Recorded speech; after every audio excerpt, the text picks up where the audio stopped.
Aujourd'hui, nous allons parler des facteurs augmentant le risque d'un contrôle fiscal chez une personne physique.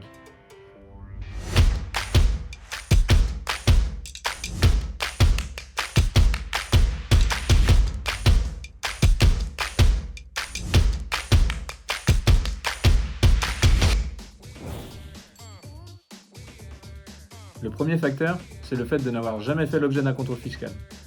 Mathématiquement, vous augmentez forcément vos chances de faire l'objet d'un contrôle, puisque vous avez plus de probabilité d'être dans le viseur de l'administration. Le deuxième facteur, qui est le pendant du premier, c'est au contraire le fait d'avoir déjà fait l'objet d'un contrôle fiscal avec des redressements significatifs. Dans ce cas de figure-là, vous allez être dans les petits papiers de l'administration et vous allez faire régulièrement l'objet de contrôles fiscaux. Le troisième facteur, c'est d'avoir réalisé des opérations à fort enjeu fiscal. Donation-cession, apport-cession, rachat à soi-même de titres ou de biens immobiliers, c'est dans ce type d'opération que la fréquence des contrôles est la plus importante.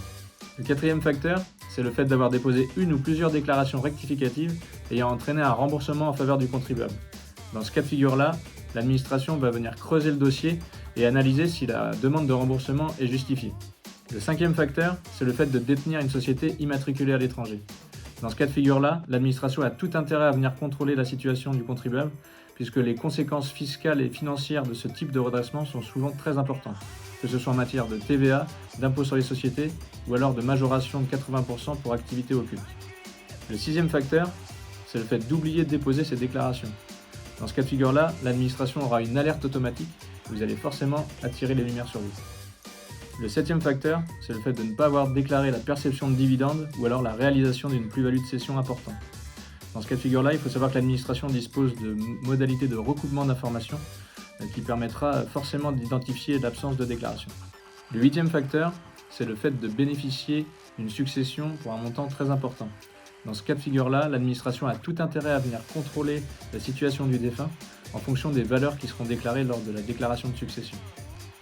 Le neuvième facteur, c'est le fait de ne pas déposer de déclaration d'impôt sur la fortune immobilière alors que vous disposez d'un patrimoine immobilier significatif.